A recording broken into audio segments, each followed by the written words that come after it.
ठंड में सुबह शाम चावल खाने वाला ससुराल। मुझे माफ कर दीजिए माँ, मेरे कारण आपको और बाबा को भी सब्जी और रोटी खानी पड़ रही है।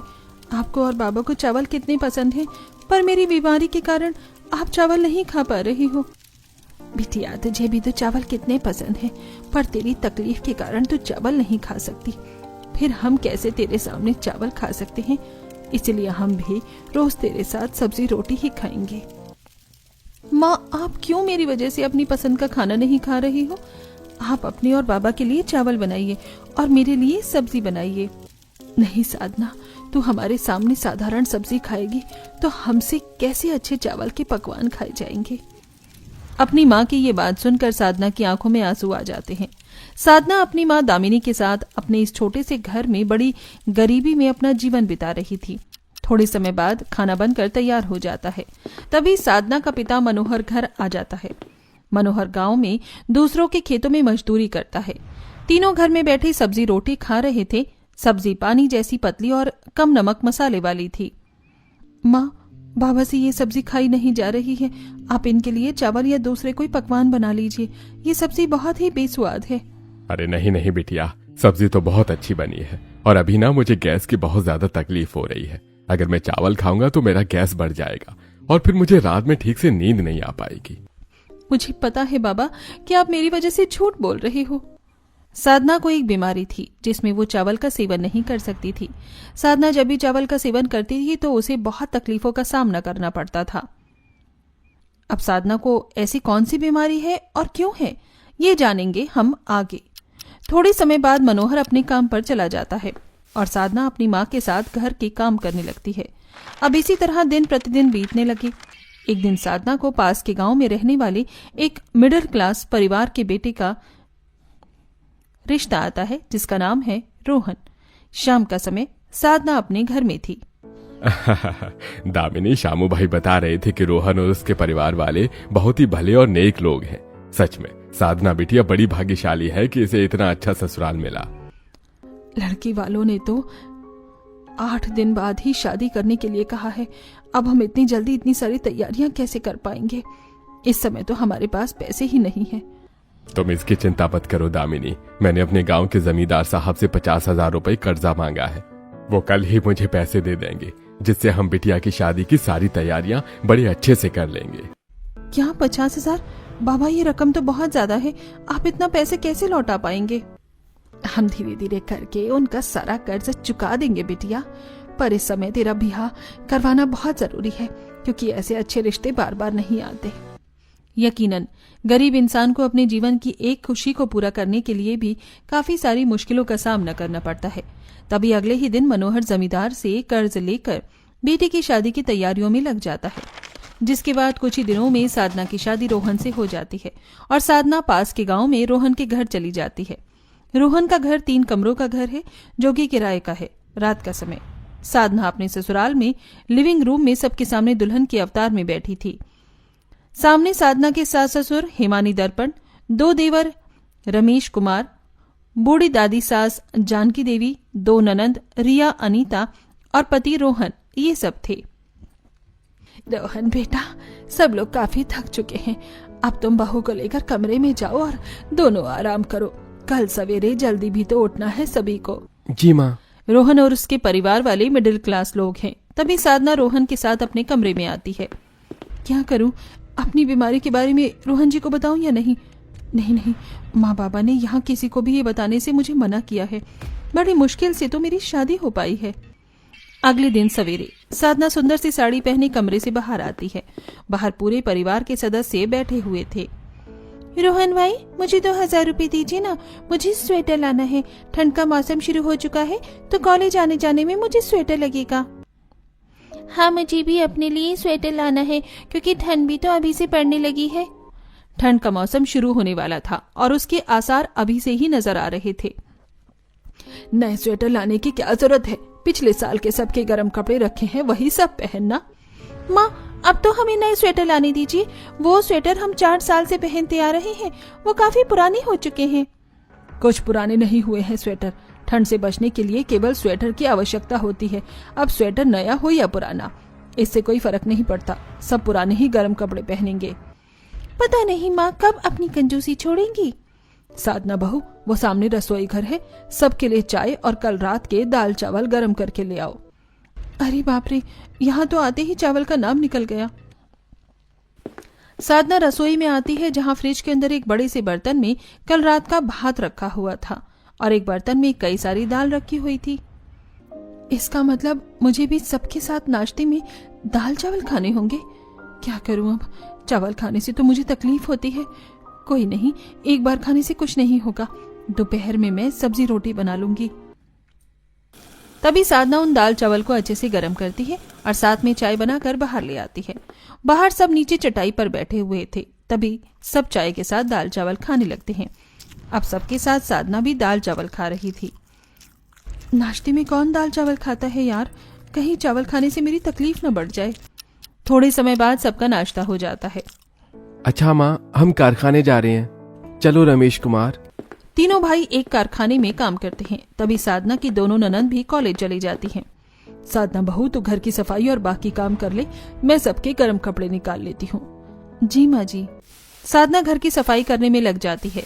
हिमानी बहुत ही कंजूस महिला है, वो हर चीज में कंजूसी करती है। दोपहर का समय, बहू सब लोग घर आते ही होंगे तो जाकर खाने में मूंग दाल और चावल बना दे। अरे बाप रे, फिर से चावल। माँ जी, सवेरे ही तो हम सबने चावल खाए थे ना, मैं सब्जी रोटी बना देती हूँ।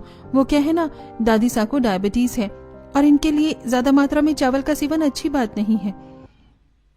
चावल का सेवन करने से मुझे कुछ नहीं होता बहू, मैं बरसों से चावल खाती आ रही हूँ। तू जाकर मूंग दाल और चावल बना दे। अच्छा ठीक है दादी साहब। साधना रसोई में आती है। आप कैसे बताऊं इन्हें कि मैं इतनी बार चावल का सेवन नहीं कर सकती, चावल खाने से मेरी तकलीफ और बढ़ जाती है।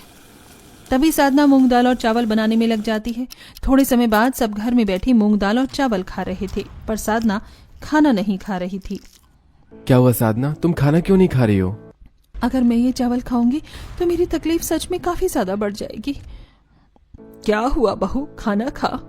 माँ जी, मैं ये खाना नहीं खा सकती, मुझे एक बीमारी है, अगर मैं चावल खाती हूँ तो मुझे बहुत तकलीफ होती है। ये सुनकर सब दंग रह जाते हैं। बीमारी? कैसी बीमारी बहू? तभी साधना अपने ससुराल वालों को अपनी बीमारी के बारे में सारी बात विस्तार से बताती है। क्या तुम्हें इतनी खतरनाक बीमारी है और तुमने मुझे ये बात बताई भी नहीं? इसका मतलब हमने अपने बेटे की शादी एक बीमार लड़की के साथ करवा दी। साधना बहू, अगर ऐसी बात थी तो तुम्हारे माता पिता ने हमें शादी से पहले ये बात क्यों नहीं बताई थी? हम बताना चाहते थे आपको माँ जी, पर तुमने हमें धोखा दिया है बहू। अब हम तुम्हें इस घर में नहीं रहने देंगे। इसी समय इस घर से निकल जाओ साधना बहू, आज से तुम्हारा इस घर से कोई रिश्ता नहीं है। हाँ, निकल जाओ इस घर से साधना बहू, हम तुम्हारी वजह से अपने पोते का जीवन बर्बाद नहीं करेंगे।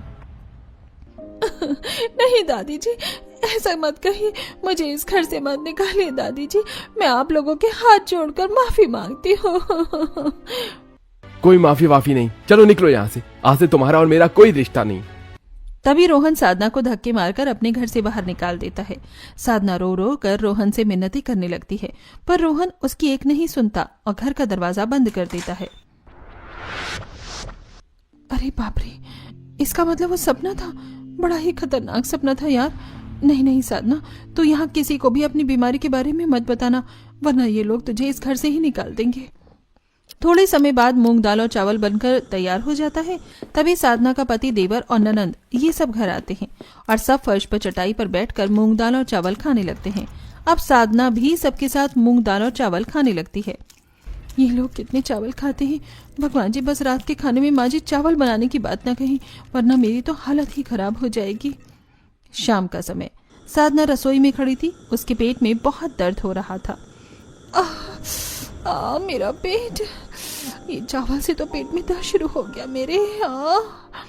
तभी रसोई में हिमानी आती है। हिमानी ने स्वेटर और कान टोपी पहनी हुई थी, ठंड बहुत ज्यादा पड़ने लगी थी। रात हुई नहीं कि ठंड का कहर शुरू हो गया। साधना बहू, एक काम कर, खाने में पुलाव बना दे। माँ जी, मैं क्या? अरे मैंने तो इन्हें दवाई दी ही नहीं। बहू तू जल्दी खाने की व्यवस्था कर, मैं तेरे ससुर जी को दवाई देकर आती हूँ। हिमानी बाहर चली जाती है। भगवान जी, ये क्या हो रहा है मेरे साथ? मेरे ससुराल वाले तो सवेरे शाम बस चावल ही खा रही हैं। इतनी ठंड में अगर मैं ठंड में बार बार चावल खाती जाऊंगी तो मेरी तो हालत और बिगड़ती जाएगी। साधना को जिस चावल से सबसे ज्यादा तकलीफ होती थी, यहाँ उसके सामने बार बार चावल के ही पकवान आते जा रहे थे। तभी साधना पुलाव बनाने में लग जाती है। ठंड के कारण साधना को काफी परेशानी हो रही थी। थोड़े समय बाद साधना सबके साथ पुलाव खा लेती है। रात का समय। साधना के सीने और पेट में बहुत दर्द हो रहा था और वो दर्द के कारण कमरे में इधर उधर टहल रही थी और रोहन बेड पर चादर ओढ़े सोया हुआ था। मेरी तकलीफ जो बढ़ती ही जा रही है, क्या करूं? तभी रोहन नींद से जाग जाता है। क्या हुआ साधना, इतनी ठंड में ऐसे टहल क्यों रही हो तुम? वो मेरे पेट में दर्द हो रहा है, लगता है मुझे गैस हो चुकी है। मेरे पास चूरन है, तुम वो खा लो, तुम्हें अच्छा लगेगा। नहीं, मैं थोड़ी देर टहल लूंगी तो अच्छा लगेगा, आप सो जाइए। रोहन सो जाता है। अब कैसे बताऊं रोहन जी को कि मेरी तकलीफ गैस की नहीं बल्कि कुछ और ही है। फिर क्या था, अपनी तकलीफ के कारण साधना रात भर सो नहीं पाती। अगले दिन सवेरे के 6 बजे साधना ठंड में कांपते शरीर के साथ रसोई में आती है। ठंड और चावल के कारण साधना को जुकाम भी हो चुका था। एक तो यह ठंड, ऊपर से कल सारे दिन में चावल खा खाकर मेरा जुकाम और बढ़ गया है। तभी रसोई में रिया आती है। भाभी, आज कॉलेज में हमारा प्रैक्टिकल है तो आप मेरा और अनीता का खाना बंद बनाना, हम कॉलेज में खा लेंगे। रिया, इस घर में सब चावल ही क्यों खाते हैं? यहाँ कोई रोटी सब्जी दूसरे पकवान क्यों नहीं खाता? और रसोई में तो कोई सब्जी भी नहीं है, बस है तो चावल ही है। क्या बताऊं भाभी, सवेरे शाम रोज रोज चावल खाना हमें भी पसंद नहीं है, पर हमें मजबूरी में चावल खाने पड़ते हैं। कैसी मजबूरी रिया? तभी वहाँ हिमानी आ जाती है। साधना बहू, तू चाय के साथ खिचड़ी बना दे, आज हम नाश्ते में खिचड़ी खाएंगे। माँ जी, मैं अपने लिए पराठे बना लूं क्या? वो क्या है ना, चावल खाने से मुझे गैस हो जाता है, मैं इतनी बार चावल नहीं खा सकती। बहू, इस घर में चावल के सिवाय कुछ नहीं बनता। हमारे घर में ना आटा है, ना गेहूं, ना कोई सब्जी। हम सब हमेशा चावल के ही पकवान खाते हैं। और रही बात तुम्हारी गैस की, तो घर में बहुत सी गैस की दवाई रखी हुई है, तुम वो खा लेना, तुम्हें आराम मिलने लगेगा। इतना कहकर हिमानी बाहर चली जाती है। वो क्या है ना भाभी, मेरी नानी माँ के पास 4 खेत हैं और वो हर साल अपनी खेती में चावल की ही फसल पेरते हैं। हर 6 महीने में नानी माँ हमारे घर चावल की 10 बोरियां भेजती हैं और माँ हमें चावल ही बनाने लगती है। माँ का कहना है कि हमें दूसरे पकवान बनाकर फिजूल खर्च नहीं करना चाहिए। इतना कहकर रिया बाहर चली जाती है। फिर क्या था, आज भी सारे दिन में साधना सबके लिए चावल के ही पकवान बनाती है और सबके साथ चावल खाती है। 2 दिन बाद दोपहर में साधना रसोई में खड़ी पुलाव बना रही थी। उसे जुकाम इतना ज्यादा हो चुका था कि उससे सांस भी नहीं लिया जा रहा था। ऊपर से ठंड भी काफी ज्यादा पड़ रही थी। कितना जुकाम हो गया है मुझे। और माँ जी है कि मुझे डॉक्टर के पास ही नहीं जाने दे रही है और बार बार मुझे चावल खिला रही है। चावल खाने से मेरा जुकाम भी बढ़ता जा रहा है और मेरी तकलीफ भी। थोड़े समय बाद अचानक साधना बेहोश हो जाती है। तभी वहाँ रोहन आता है। साधना? तभी रोहन साधना को लेकर बाहर आता है और सब साधना को होश में लाने लगते हैं। क्या हुआ बहू को? बहू बेहोश कैसे हो गई? साधना को तो बहुत तेज बुखार है, मैं डॉक्टर को बुलाता हूँ। बेटा, डॉक्टर को बुलाने की कोई जरूरत नहीं है, शायद बहू ठंड के कारण बेहोश हो गई है, थोड़ी देर में इसे होश आ जाएगा। थोड़ी समय बाद साधना होश में आती है। बहू, तुझे बुखार है और साथ में इतना जुकाम भी हो गया है, मैं तेरे लिए काढ़ा बना देती हूँ, उसे पीकर तो ठीक हो जाएगी।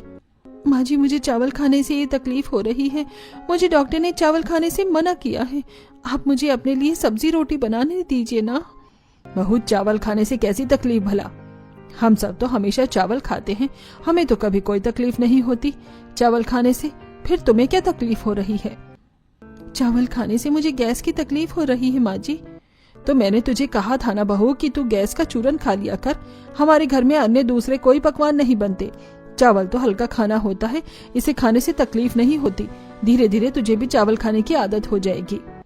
हिमानी साधना की मजबूरी समझ ही नहीं रही थी। थोड़े समय बाद हिमानी साधना को काढ़ा बनाकर पिला देती है। तुम्हें पता है साधना, जब भी घर में कोई बीमार पड़ता है ना, तो माँ हमें काढ़ा बनाकर ही पिलाती है।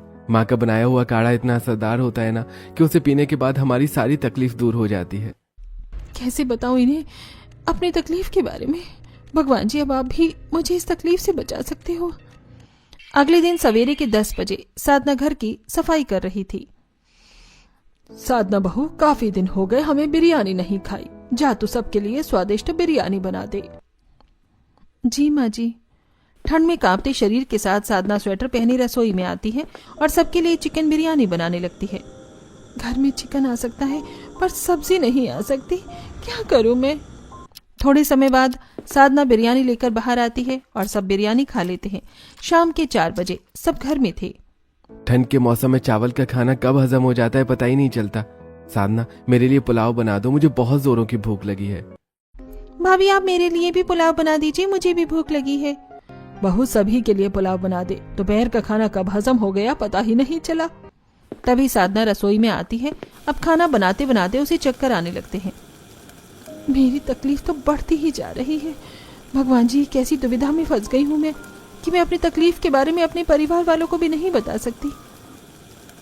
रात का समय, साधना सबके साथ बैठी दाल चावल खा रही थी। नहीं नहीं, मैं और चावल नहीं खा सकती। डॉक्टर ने कहा था अगर मुझे बार बार चक्कर आने लगे तो मुझे खाने पर ध्यान देना चाहिए। अगर मैंने चावल खाना बंद नहीं किया तो मेरी तकलीफ बहुत ज्यादा बढ़ जाएगी। क्या हुआ बहू, तू खाना क्यों नहीं खा रही? माँ जी, वो गैस के कारण मेरे पेट में दर्द हो रहा है, इसीलिए मेरा मन नहीं है खाने का। अगर मन नहीं कर रहा तो मत खा बहू, अगर तकलीफ ज्यादा बढ़ गई तो लेने के देने पड़ जाएंगे। थोड़े समय बाद सबका खाना हो जाता है और साधना रसोई में सारे झूठे बर्तन धो रही थी। एक तो ये ठंड, ऊपर से ये ठंडा पानी। पता नहीं माँ जी क्यों सबको सवेरे शाम चावल खाने पर मजबूर कर रही हैं। एक जैसे कौन बार बार इतने चावल खाता है। अपने ससुराल की चावल खाने की आदत से साधना काफी परेशान हो चुकी थी और काफी तकलीफ में भी थी। थोड़े समय बाद साधना अपने कमरे में टहल रही थी। भगवान जी, बस किसी तरह से मेरी ये तकलीफ दूर हो जाए। अगर मेरी तकलीफ ज्यादा बढ़ गई तो बहुत बड़ी परेशानी हो जाएगी। तभी साधना के कमरे में उसकी ननंद रिया वो आती है। रिया काफी हाँफ रही थी। क्या हुआ रिया, तुम इतना घबरा क्यों रही हो? सब ठीक है ना? भाभी, वो दादी माँ। क्या हुआ दादी माँ को? उनकी तबीयत अचानक से खराब हो गई है। आप तुरंत भाई के साथ दादी माँ के कमरे में आइए, सब वहीं पर है। इतना कहकर रिया वहां से चली जाती है। तभी साधना रोहन को जगाती है और दोनों जानकी देवी के कमरे में आते हैं। वहां परिवार के सभी सदस्य मौजूद थे और जानकी बेड पर लेटी जोर जोर से हाँप रही थी। माँ, क्या हुआ आपको? माँ जी, क्या हुआ आपको? हमें दादी माँ को जल्द से जल्द हॉस्पिटल ले जाना होगा, इनकी तबीयत बिगड़ती ही जा रही है। तभी सब जानकी देवी को हॉस्पिटल लेकर जाते हैं। ठंड इतनी ज्यादा थी कि सबका ठंड से हाल से बेहाल हो रहा था। माँ तो बिल्कुल ठीक थी, फिर अचानक से क्या हो गया माँ को? भगवान जी, मेरी माँ जी को ठीक कर दीजिए, उन्हें कुछ नहीं होना चाहिए भगवान जी। तभी साधना को फिर से चक्कर आने लगते हैं। मेरी तकलीफ तो बढ़ती ही जा रही है। सब जानकी देवी के लिए प्रार्थनाएं कर रहे थे। थोड़े समय बाद डॉक्टर बाहर आते हैं। डॉक्टर साहब, क्या हुआ दादी माँ को? वो ठीक तो है ना? देखिए रोहन, तुम्हारी दादी माँ के पास काफी कम समय बचा है। ये सुनकर सबके पैरों तले जमीन खिसक जाती है। नहीं माँ, कुछ नहीं हो सकता। माँ को कुछ नहीं हो सकता। माँ को कुछ नहीं हो सकता। डॉक्टर साहब, दादी को बचाने का कोई तो रास्ता होगा ना? आप कैसे भी करके दादी माँ को बचा लीजिए डॉक्टर साहब। देखिए, हमने अपनी ओर से पूरी कोशिश की, पर तुम्हारी दादी माँ की शुगर काफी ज्यादा बढ़ चुकी थी। शायद वो ज्यादा मात्रा में चावल का सेवन करती थी, तभी उनकी शुगर इतनी ज्यादा हाई हो गई। डायबिटीज वाले मरीज के लिए ज्यादा मात्रा में चावल का सेवन नहीं करना चाहिए। ये सब सुनकर काफी रोने लगते हैं। थोड़े समय बाद जानकी देवी की मृत्यु हो जाती है। ये देखकर सब काफी रोने लगते हैं। 2 दिन बाद सब घर में थे। भाभी, मुझे भूख लगी है, आप जाकर खाने की व्यवस्था कर दीजिए। माँ जी, मैं खाने में सब्जी रोटी बनाऊं क्या? सब्जी रोटी क्यों, खाने में दाल चावल बना बहू। माँ जी, चावल का सेवन करने से दादी माँ को कैसी तकलीफ हुई थी ये तो हम सबने देखा ही है, और फिर आगे भी वैसी ही तकलीफ किसी को हुई तो इसलिए हमें चावल का सेवन कम कर देना चाहिए। साधना की बात सही है माँ, हमें अब चावल का सेवन कम कर देना चाहिए। चावल के कारण दादी माँ को कितनी तकलीफ हुई थी। बेटा, इस दुनिया में हजारों लोग हैं रोज चावल खाते हैं और रही बात माँ जी की, तो माँ जी को बीमारी थी और ऊपर से उनकी उम्र भी तो हो चुकी थी। अब यहाँ हम में से किसी को कोई बीमारी नहीं है, तो हम क्यों चावल खाना बंद करें? बहू जा दाल चावल बना दे। पर माँ जी, दिन में इतनी बार भी चावल नहीं खाने चाहिए। तुझे क्या लगता है बहू कि मैं जानबूझकर रोज रोज चावल खाने पर सबको मजबूर करती हूँ? नहीं, हमारी मजबूरी है। हमारा इतना बड़ा परिवार है, ऊपर से सबके खर्च इतने ज्यादा हैं। ये घर किराए का है, हर महीने हमें इसका किराया देना पड़ता है। रिया, अनीता कॉलेज में पढ़ाई करती हैं, उनकी पढ़ाई का खर्च होता है। अब इतने सब खर्चे में रोहन और तीनों बेटों की सारी कमाई खर्च हो जाती है। अगर हम रोज रोज अलग अलग किस्म के पकवान खाने लगेंगे ना, तो हमारा खर्चा काफी ज्यादा हो जाएगा और हमारी हालत रास्ते के भिखारी की तरह हो जाएगी। ये सुनकर सब दुखी हो जाते हैं। हिमानी की बात ठीक है बहू, हमें चावल तो मुफ्त में मिल जाते हैं, इसलिए खाना बनाने में हमें ज्यादा खर्च नहीं लगता है। अगर हमारे बेटों की कमाई ज्यादा होती थी तो हम भी रोज रोज अच्छे पकवान खाते थे। अपनी ससुराल की मजबूरी सुनकर साधना दुखी हो जाती है। तभी वो रसोई में आकर दाल चावल बनाने लगती है। वैसे माँ जी भी अपनी जगह सही है, परिवार बड़ा है और कमाई देखो इतनी कम। अब चाहे मुझे जो भी तकलीफ हो, मैं अब घर के खाने को लेकर माँ जी को कुछ नहीं कहूंगी। थोड़े समय बाद साधना और सब दाल चावल खा लेते हैं। अगले दिन रात में साधना छत पर कपड़े लेने आई थी। ठंड काफी ज्यादा थी। तभी साधना को खून की उल्टी हो जाती है। अरे बाप रे, मुझे खून की उल्टी कैसे हो गई? डॉक्टर साहब ने तो कहा था कि अगर मुझे खून की उल्टी हुई तो मेरी। तभी साधना बेहोश होकर वहीं छत पर गिर जाती है। इधर हिमानी और सब अपने अपने कमरों में थे। सुनिए जी, मैं बहू को यहाँ सोने के लिए बुला लेती हूँ, क्योंकि रोहन तो कारखाने में आज ओवर टाइम काम कर रहा है। वो कल सवेरे ही घर आएगा, तो बहू अकेली कमरे में कैसे सो पाएगी? नहीं हिमानी, बहू हमारे यहाँ साथ सोएगी, अच्छा नहीं लगेगा। तुम बहू को उसके कमरे में ही सोने दो। ठीक है। तभी दोनों सो जाते हैं। इधर साधना छत पर बेहोश पड़ी थी। आज रोहन घर में नहीं था, वो आज रात कारखाने में ही काम कर रहा था। अब इसी तरह पूरी रात बीत जाती है। रात भर ठंड में छत पर पड़े रहने से साधना का पूरा शरीर कड़क हो चुका था। इधर सब घर में थे। रिया, साधना बहू कहाँ है? वो अब तक नींद से जागी नहीं क्या? क्या पता माँ, मैं उनके कमरे में देख कर आती हूँ। रिया साधना के कमरे में चली जाती है। तभी रोहन घर आता है। इस ठंड ने तो हम इंसानों की जान ले रखी है। कितनी ठंड है बाहर। तभी रिया सबके पास आती है। माँ, साधना भाभी तो कमरे में नहीं है। भाभी रसोई में भी नहीं है। अच्छा, अचानक कहाँ चली गई बहू? यहीं कहीं होगी साधना, शायद बाथरूम गई होगी। नहीं भाई, मैंने सब जगह देख लिया है, भाभी कहीं भी नहीं है। कमरे में भी नहीं है, रसोई में भी नहीं है, तो फिर बहू गई कहाँ? तभी सब साधना को तलाश करने लगते हैं, पर कोई भी छत पर नहीं आता। तभी सब बाहर आते हैं। कहीं साधना उसके मायके तो नहीं चली गई? बहू बिना बताए क्यों अपने मायके जाएगी?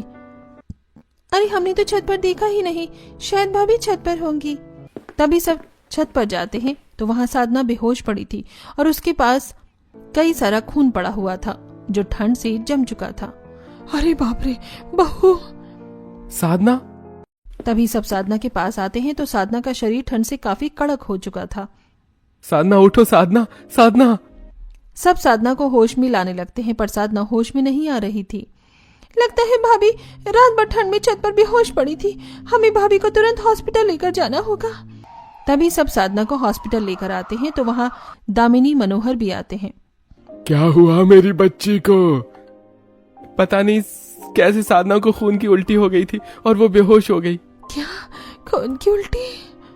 साधना बिटिया चावल खा रही थी क्या? हाँ, भाभी तो रोज हमारे साथ चावल ही खाती है। क्या रोज चावल खाती थी? अरे साधना के लिए चावल का सेवन काफी हानिकारक है। साधना के लिवर में इन्फेक्शन है और डॉक्टर ने उसे चावल खाने से मना किया है। अगर साधना ज्यादा मात्रा में चावल खाएगी तो उसकी जान भी जा सकती है। ये सुनकर रोहन और सबके पैरों तले जमीन खिसक जाती है। क्या? पर साधना ने तो हमें ऐसा कुछ भी कभी नहीं बताया।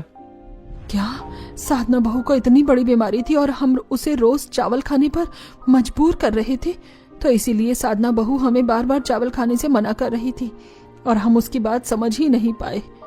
माँ, साधना भाभी हमारी वजह से इतनी बड़ी परेशानी में फंस गई। नहीं, मैं अपनी साधना बहू को कुछ नहीं होने दूंगी। तभी सब साधना के लिए प्रार्थना करने लगते हैं। थोड़े समय बाद साधना का ऑपरेशन हो जाता है और साधना ठीक हो जाती है। तभी सब साधना के पास आते हैं। साधना बहू, जब तुझे इतनी बड़ी बीमारी थी तो तूने हमें बताया क्यों नहीं था?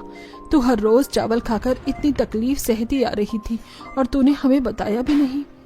मैं डर रही थी माँ जी कि अगर आपको मेरी बीमारी के बारे में पता चलेगा तो कहीं आप मुझे घर से ना निकाल दें। और फिर आपने अपनी मजबूरी भी मुझे बताई थी, तो फिर मुझे लगा कि मैं आपको अपनी परेशानी बताकर और परेशान नहीं कर सकती हूँ। ये सुनकर सब दुखी हो जाते हैं। माँ जी, चावल का सेवन एक जैसे इतनी मात्रा में करना सेहत के लिए भी अच्छा नहीं होता। हमें सब्जी जैसे दूसरे पकवान भी खाने चाहिए। इसलिए आप सब भी रोज रोज चावल का सेवन कम कीजिए। सही कहा तूने बहू, चावल का सेवन ज्यादा मात्रा में सच में सेहत के लिए हानिकारक होता है। अब से हम चावल का सेवन रोज नहीं करेंगे, हम बाकी दूसरे पकवान भी खाएंगे।